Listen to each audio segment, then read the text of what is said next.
Buenas tardes a todos y a todas. Soy la profesora Miriam Persiani y les estoy hablando desde Argentina.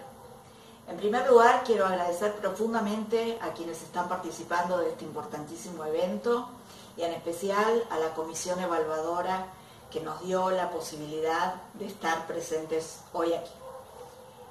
Yo voy a presentar una ponencia que se llama Las representaciones sociales sobre atención a la diversidad en la literatura infantil.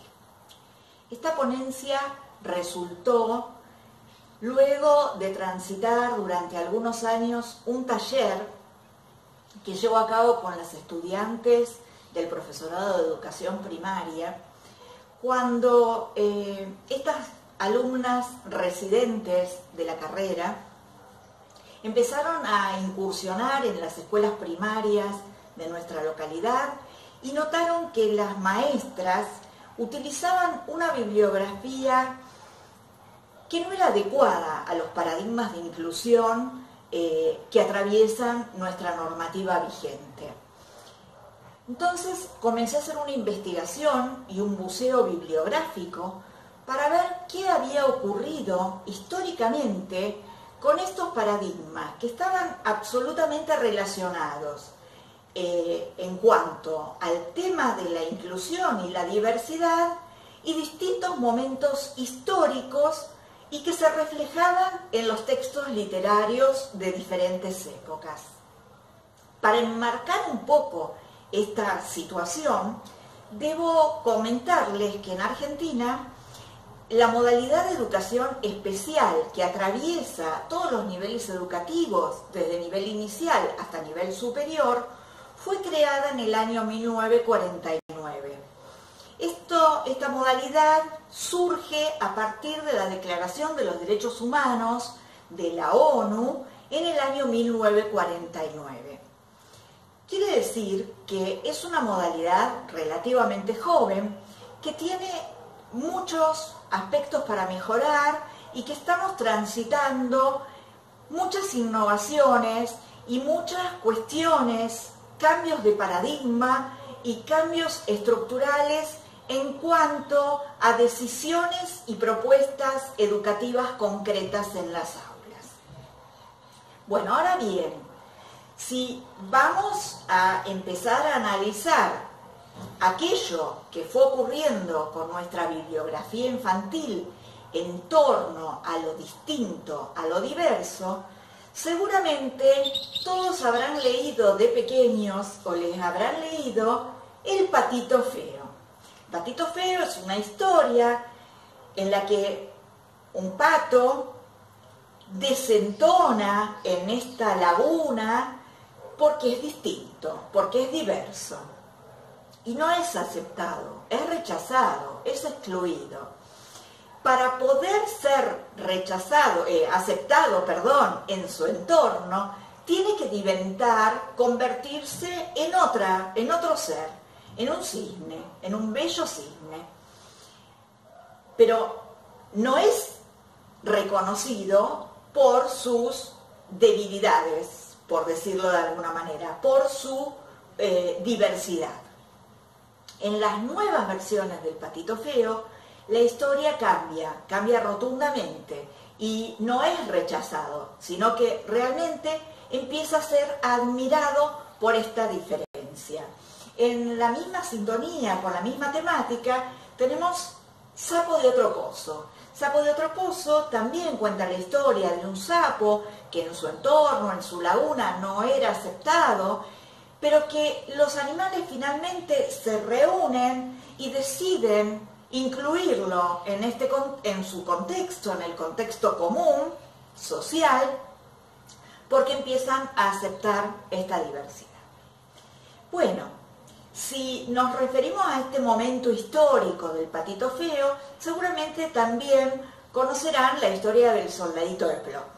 El Soldadito de Plomo, que venía en una caja en la que había 10 soldaditos de molde, todos iguales, perfectitos, pero al personaje de la historia le faltaba una pierna, tenía una pierna rota.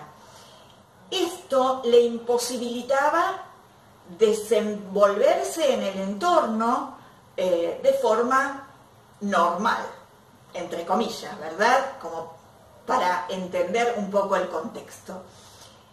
Había sido rechazado por su dueño, él se había enamorado de una bailarina, de una muñeca bailarina, y tiene un final verdaderamente trágico. Ambos, la bailarina y el soldadito, caen a una chimenea y mueren incinerados. Bueno, con la misma temática seguramente conocerán o recordarán la historia de Heidi. Heidi era una niña que no podía caminar, que estaba en silla de ruedas, y ella tenía conocimiento del mundo y del entorno a través de las vivencias de sus dos amigos, Clarita y Pedro. Clarita y Pedro que sí iban a la escuela, pero Heidi no. Heidi no podía tener una política educativa inclusiva y la educación la recibía desde el hogar. Era absolutamente excluida por su discapacidad. En la misma línea histórica, en el mismo momento histórico, a nosotros nos leían o leíamos cuentos de princesas. Estas princesas que buscaban casarse con el príncipe azul y vivir felices para siempre y comer perdices y todas estas cuestiones folclóricas que se relataban en este tipo de cuentos. En primer lugar, tenemos que hacer un análisis. Cuando hablamos de vivir felices para siempre, en la época en que se escribieron estos cuentos, vivir con la pareja implicaba vivir 10 años. Recordemos que estos príncipes o iban a la guerra, o morían de tuberculosis, o de tifus. Hoy sabemos que nuestro promedio de vida es 70, 80 años, con lo cual nos cuesta mucho pensar en un vivir felices para siempre con nuestra pareja. Ojalá que sí, ¿no? Siempre es nuestro deseo y es lo que anhelamos. Pero la realidad es que transcurren historias muy diversas, ¿no? De esa época de pensar en el felices para siempre. Y por otro lado, empiezan a surgir historias como la princesa que escogía, una princesa que no estaba esperando que su padre le diga con quién se tenía que casar, que tenía muchos ideales y muchas propuestas para pensar en qué hacer de su vida. Otro libro muy polémico por el título es Las princesas también se tiran pedos, mostrando esta cuestión de princesas que son comunes y silvestres, como decimos, ¿no? Y que tienen las mismas problemáticas que el resto de las niñas de su edad. En esa misma línea hay muchísimas versiones de Caperucita Roja, una historia donde ya Caperucita no es atrapada por el lobo. El lobo puede llegar a ser atrapado por Caperucita, como en esta versión. Bueno, en esta gama enorme de diversidad podemos encontrar Cicatrices, un libro muy interesante sobre la aceptación de un joven que vuelve de la guerra con muchas dolencias, con muchas lesiones y cómo es aceptado por su pareja. Cuero Negro, Vaca Blanca, una historia muy linda acerca de una vaquita que no se aceptaba a sí misma. Foxtrot es un zorrito que también hace bastantes travesuras en su familia y demuestra no ser como todos. Uno y otro, dos amigos que tienen muchas cosas en común, pero también son muy diversos, muy distintos.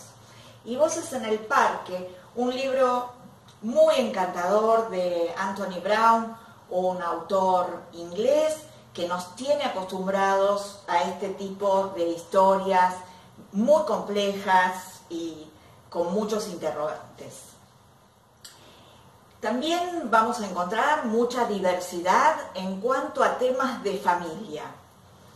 Un libro muy bonito es Choco encuentra una mamá, un pajarito que ha perdido a su familia y es adoptado por una osa que a su vez ya había adoptado a otros hijitos y conforman todos esta nueva familia. Secreto de familia, una nena que un día se levanta muy temprano y ve a su mamá que le parece que es un puercoespín y ella tiene mucho miedo de convertirse en alguien semejante. Entonces va a dormir a la casa de su amiga y descubre que la mamá podría llegar a tener características de oso. Bueno, es muy simpático y nos lleva a pensar en esta cuestión de que no hay ninguna familia ni igual ni perfecta. Terrible es un lobo que no se acepta a sí mismo y que hace lo imposible para que sus hijos y su familia no reconozcan sus verdaderas cualidades y sus verdaderas actitudes. En cuanto a la diversidad de género, hay muchísimos libros en este momento. Adela Turin es una autora italiana que en este caso, en Rosa Caramelo, nos deleita con la historia de una elefantita que ella se negaba a tener las características femeninas que tenían el resto de las elefantitas. Comían unas rosas especiales con un sabor bastante desagradable, pero esto les daba el color rosado y las vestían con ropa también de color rosada para diferenciarla de los machos de la manada. Y ella quería ser gris y jugar a la pelota y revolcarse por el barro con los compañeros. Entonces, bueno, hay toda una polémica acerca de la diversidad de género. Cola de león, cola de ratón. Este libro trata el tema del travestismo. El libro de los cerdos es otra historia también de Anthony Brown, donde plantea la situación de una mujer que es relegada en el seno familiar y que tiene un desenlace muy emocionante y muy reflexivo.